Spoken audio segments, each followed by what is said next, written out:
सोने को currency of gold यानी गोल्ड्स मनी कहा जाता है, क्योंकि आज से 10 साल पहले, 100 साल पहले या 1000 साल पहले 1 तोले सोने यानी 10 ग्राम सोने की कीमत से जितनी आप अपनी जीवन उपयोगी वस्तुएं जैसे रोटी, कपड़ा, मकान, अनाज आदि खरीद सकते थे, उतनी ही वस्तुएं आज की डेट में जो 10 ग्राम सोने की कीमत है उससे आप खरीद सकते हो। दूसरे शब्दों में कहें तो जो हमारी जीवन उपयोगी वस्तुएं हैं, जिस महंगाई दर से बढ़ रही है उसी दर से सोने का रेट भी बढ़ता जा रहा है।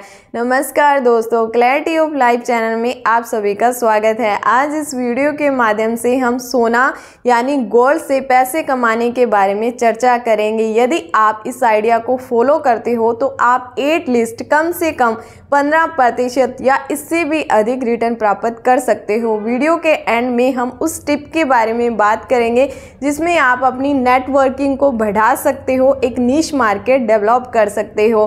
कंप्लीट इस वीडियो को धैर्य के साथ सुनना, आपको बहुत अच्छी इन्फॉर्मेशन मिलेगी। वीडियो को लाइक, शेयर एंड चैनल को सब्सक्राइब करना न भूलें। तो चलो स्टार्ट करते हैं हमारा आज का वीडियो। भारत में हर एक परिवार की महिलाओं के पास सोना होता है, वहीं दूसरी ओर हर एक व्यक्ति को समय समय पर अपना कोई permanent source of income generate करने के लिए, अपना बिजनेस सेटअप करने के लिए, उसमें ग्रोथ करने के लिए, स्केलिंग करने के लिए या कोई अपना एक एसेट बनाने के लिए या अन्य जरूरत के कारण उसे पैसे की जरूरत पड़ती है, जिसके लिए वो लोन लेता है या किसी फाइनेंस ऋणदाता से पैसा उधार लेता है। तो आपने यहाँ वही लोन देने का काम करना है। जी हाँ, आपने गोल्ड लोन देने का काम करना है, लेना नहीं है। इसके लिए आपके पास कम से कम 2-3 लाख रुपए लिक्विड की फॉर्म में होना चाहिए। मान लो किसी व्यक्ति को साल 6 महीने के लिए 1 लाख रुपए चाहिए, तो आपने उस पर्टिकुलर व्यक्ति से उसका सोना लेना है एंड उस सोने के बदले में आपने अपना एक इंटरेस्ट रेट फिक्स करके उसे उसके बदले में पैसा देना है। आरबीआई की गाइडलाइन के अकॉर्डिंग हम यहाँ बात करें तो आपने गोल्ड की जो करंट वैल्यू है उसका 75% यानी 75% आपने हिस्सा वो पैसे की उधारी देनी है। मान लो आप किसी व्यक्ति को 1 लाख रुपए उधार पर दे रहे हो, तो आपने उसके बदले में उस व्यक्ति का सोना है उसकी करंट वैल्यू 1,33,000 रुपये होनी चाहिए। उतना सोना आपने अपने पास रखना है। दूसरे शब्दों में हम यहाँ कहें तो यदि कोई व्यक्ति आपको 1 लाख रुपए करंट उस सोने की वैल्यू है उतना सोना रख रहा है, तो उसके बदले में आपने 75,000 रुपये उसे उधारी पर देने हैं। ये आरबीआई के अकॉर्डिंग गाइडलाइन है। अब हम बात करते हैं कि जो हम ये बिजनेस कर रहे हैं उसके क्या क्या बेनिफिट रहेंगे, फायदे रहेंगे। Zero risk, zero investment. यदि फंडामेंटली यहाँ देखा जाए तो जिस व्यक्ति को आप पैसे की उधारी देते हो वो व्यक्ति बदले में आपके पास अपना एसेट यानी सोना छोड़कर जाता है। यदि कोई व्यक्ति डिफॉल्ट करता है या पैसा वापस लौटाने में असमर्थ है तो दोनों कंडीशन में आपका बहुत बड़ा बेनिफिट होता है, क्योंकि आपने उस गोल्ड की जो मात्रा थी उसका 75% पैसा उधारी पर दिया है, बट वो व्यक्ति आपके पास 33% गोल्ड एक्स्ट्रा छोड़कर गया है। तो इन दोनों कंडीशन में आपका बेनिफिट है। जीरो इन्वेस्टमेंट क्यों है?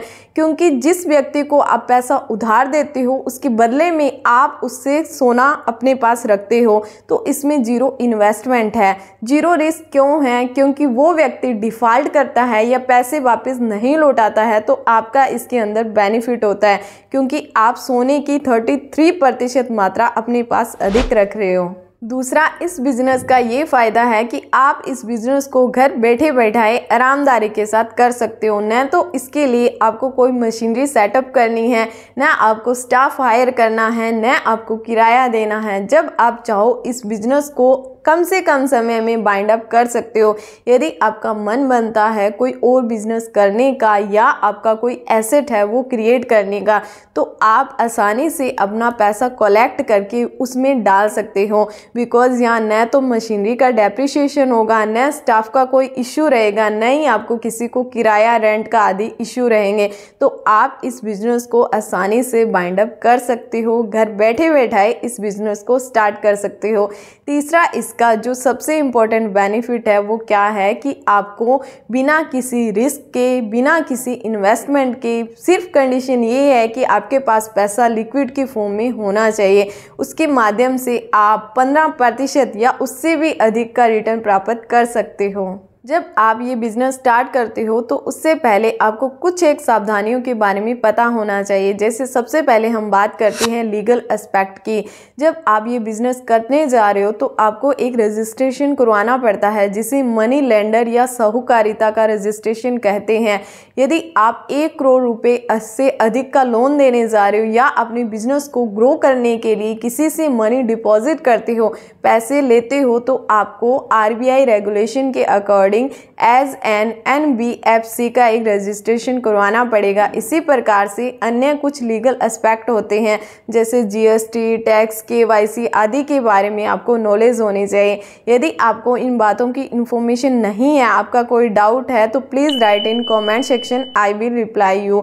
अदरवाइज आप किसी एक्सपर्ट से विचार विमर्श जरूर करें, ताकि भविष्य में आपको किसी परेशानी का सामना न करना पड़े। दूसरा, जब भी आप किसी व्यक्ति से सोना अपने पास रखने जा रहे हो तो आपने 2 बातों का विशेष ध्यान में रखना है। पहला, वो सोना चोरी का नहीं होना चाहिए। दूसरा, शास्त्रों के अनुसार यदि हम बात करें तो सोने को स्त्री धन माना जाता है। इसीलिए यदि कोई व्यक्ति आपके पास सोना रखता है तो उस परिवार की महिला की मंजूरी होना बहुत ज़रूरी है, क्योंकि कई बार पति यानी पुरुष वो आपके पास सोना रख जाता है, बदले में मिलने वाले पैसे का वो दुरुपयोग करता है, जुआ शराब आदि में गंवा देते हैं। तो इसलिए जब आप एग्रीमेंट साइन करवाते हो तो आपने पुरुष के साथ साथ उस घर की महिला का भी हस्ताक्षर जरूर करवाना है, ताकि कल को कोई प्रॉब्लम हो जाए तो सारा ब्लेम आपके ऊपर न आए। तीसरा, गोल्ड की प्योरिटी चेक करवाने के लिए आप किसी भरोसेमंद ज्वेलर को फिक्स रखें एंड जो प्योरिटी है उसमें कितनी है उसका रिटर्न फॉर्म में सर्टिफिकेट जरूर प्राप्त करें। एंड गोल्ड की जो प्योरिटी है उसी के अगेंस्ट आपने लोन देना है, प्योर गोल्ड का लोन देना है। उस ज्वेलरी में यूज़ होने वाले स्टोन का आपने कोई भी लोन नहीं देना है। ये मैं नहीं कह रही, ये RBI की गाइडलाइन है। तो जब भी आप अपना ये बिजनेस स्टार्ट करें तो आपने प्रोसीजर को फॉलो करना है। लीगल एस्पेक्ट को मद्देनजर रखते हुए सावधानी के साथ अपने इस बिजनेस को स्टार्ट करना है। बहुत सारे ऐसे व्यक्ति हैं जो इस बिजनेस को स्टार्ट करके मोर देन 15, 20, 25% तक का रिटर्न प्राप्त करते हैं। अब हम बात करते हैं उस टिप के बारे में जिसका जिक्र हमने वीडियो के स्टार्टिंग में किया था। टिप ये है कि ये बिजनेस नेटवर्किंग के बेस पर बढ़ता है, यानी यदि आपकी नेटवर्किंग जो लोगों के साथ आपका लिंक बनाने जा रहे हो वो बहुत बेहतर है तो आपका ये बिज़नेस बहुत अच्छे से चलेगा। उसके लिए आप क्या कर सकते हो, आपने देखा होगा जो ऋणदाता है, फाइनेंसर है, वो 1.5 या 2 के हिसाब से पैसा देते हैं, जिसके ऊपर वो 18 या 24 या उससे भी अधिक प्रतिशत का इंटरेस्ट रेट प्राप्त करते हैं। तो आप थोड़ा नीचे आ जाओ, 18 की बजाय आप 17 पर आ जाओ, 16 पर आ जाओ, बट अपनी एक नेटवर्किंग है उसे बनाने की कोशिश करो। जितना जल्दी आप अपनी नेटवर्किंग बनाओगे उतनी ही आपके बिजनेस में स्टेबिलिटी आएगी। आप मोर देन 50% का मार्जिन रख के इस बिज़नेस को स्टार्ट करो। तो ये थी हमारी वीडियो। यदि आपको वीडियो पसंद आई है तो वीडियो को लाइक करें, शेयर करें एंड चैनल को सब्सक्राइब करें। वीडियो के एंड तक बने रहने के लिए आपका बहुत बहुत धन्यवाद।